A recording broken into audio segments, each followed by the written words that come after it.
各位，今日係2016年7月15日，七月啱過咗一半，中東局勢咧又再次緊張啦。而家正在處喺幾十年嚟最危險嘅時刻，美伊嘅戰火重燃，黎巴嫩同埋以色列嘅停火亦都係有名無實。胡塞武裝打破咗4年嘅休戰，呢三大戰線同時升溫，將呢一個關鍵地區推向更加深淵啦。呢場危機唔係淨係地緣政治嘅噩夢，更係因為霍爾木茲海峽呢個全球能源咽喉嘅爭奪，迅速會演變成為威脅世界經濟嘅風暴。美伊之間嘅對抗係當前衝突嘅核心。自從7月初，美軍已經連續對伊朗境內超過170個軍事目標，咁亦都包括有人報道係300個目標以上嘅。規模遠超以前。美國中央司令部證實，超過20艘軍艦同埋幾百架軍機已經部署喺中東啦，亦都恢復對伊朗嘅海上封鎖。伊朗就以襲擊美國喺巴林、科威特、卡達同埋約旦嘅軍事基地作為回應嘅。雙方爭奪嘅焦點就係霍爾木茲海峽嘅管理權。6月簽署嘅諒解備忘錄表述因為係非常模糊，雙方對條款嘅解讀出現咗根本嘅分歧。伊朗議會已經草擬咗海峽管理嘅新法案，宣示佢喺戰時對海峽嘅完全控制權。伊朗嘅副外長加里巴巴迪就表示，諒解備忘錄已經因為美國嘅行為進入咗危險階段，甚至失效。呢個標誌住脆弱嘅停火已經名存實亡。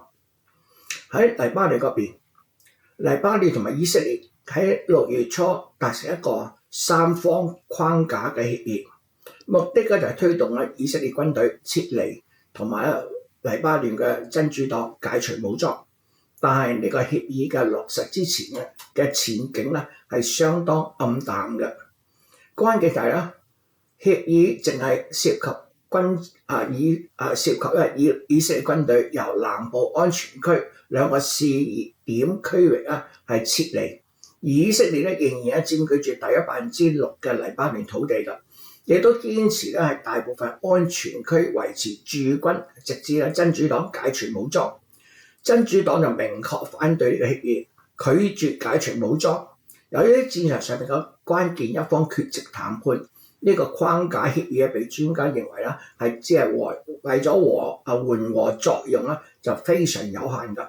7月14日，以色列同埋黎巴嫩雙方喺羅馬展開新一輪嘅會談，但巨大嘅分歧使到突破希望係渺然嘅。也門嘅胡塞武裝嘅動向亦都為局勢再添一啲變數啦。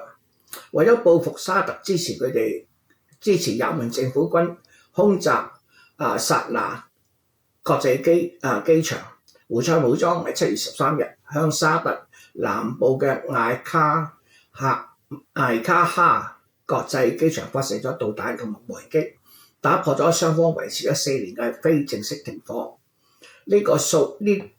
此前數日，胡塞武裝啱啱襲擊咗軍隊嘅軍嘅營房，造成14名士兵係死亡㗎。呢次衝突嘅導火線就係一架伊朗嘅飛機嘅降落爭議啦。也門政府指責伊朗利用航班向胡塞武裝運送武器，隨即停火就被打破啦。紅海航線嘅風險突然上升，沙特正係通過紅海沿岸個港口出咗大量嘅石油，呢條航道啱啱好要經過胡塞武裝嘅海岸線。一旦胡塞武裝重啟對紅海航運嘅襲擊，全球能源將會面臨新一輪嘅威脅。國際機構已經紛紛下調咗經濟預算㗎啦，警告呢一場衝突正將全球經濟拖向滯脹嘅邊緣。霍爾木茲海嘅緊張局勢直接引爆咗能源市場。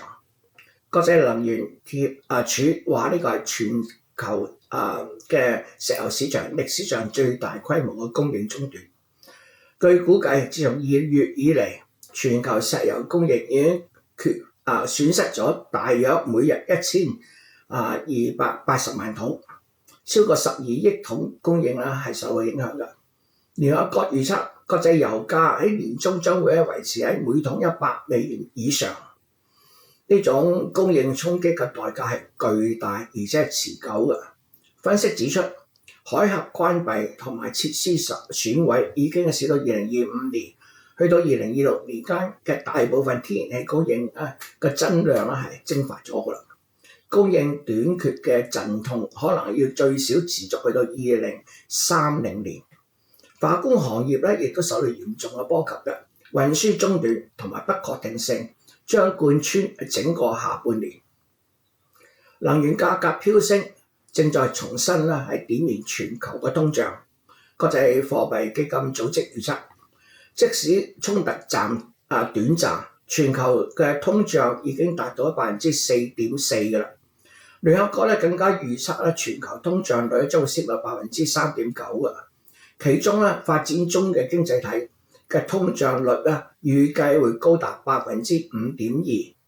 化肥供應受阻，更加會推高食品價格，令最貧窮嘅人口遭受重創嘅。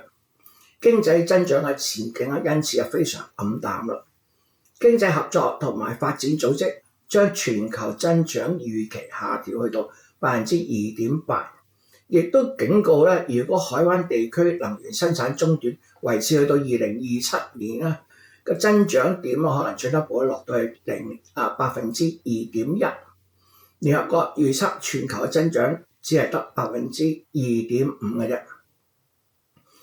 呢一場危機暴露咗全球供應鏈嘅脆弱。由於中東戰事導致嘅全球氦氣，即係同做芯片非常重要嘅關鍵原材料供應緊張，中國已經將氦氣出口同埋嚟到禁止咗呢樣嘢暫停咗啦，嚟到保自己本地嘅產業。海灣國家嘅多年嚟積累嘅產業多元化成果亦都岌岌可危。商務部研究員指出，美伊開戰動搖咗海峽會嘅國家嘅經濟嘅安全同埋自由行兩大基石，將會極大咁抑制外部嘅投資流入，甚至引發資本外流，使到佢嘅產業升級進程面臨中斷或者逆轉嘅風險嘅。亞太地區作為可口能源嘅主要進口方，首當其衝。聯合國開發計劃署嘅評估，呢場軍事升級可能導致亞太地區產出係損失970億至到2990億美元，呢個使到880萬人陷入貧窮嘅。展望將來，短期之內揾到衝突解決方案嘅希望係極其渺茫。首先，美伊之間嘅信任已經蕩然無存啦，雙方正係進行一場爭奪談判話語權嘅暗戰。任何實質性嘅高級別嘅談判都遙遙無期。其次就係黎巴嫩嗰個框架嘅執行亦都非常困難，各方嘅立場尖鋭對立，缺乏推進和平嘅切實動力。最後，也門嘅停火亦都被打破，沙特同胡塞武裝重返衝突嘅風險係真實存在嘅。唯一微弱嘅曙光就係各方都可能都希望將軍事行動控制喺有限嘅範圍之內，嚟到避免高代價嘅全面戰爭。但係正如好多分析人士所警告當前嘅危險遊戲一旦誤判或者傷亡擴大，就會失控㗎啦。局勢就滑向重啟全面衝突，而唔係並非不可能。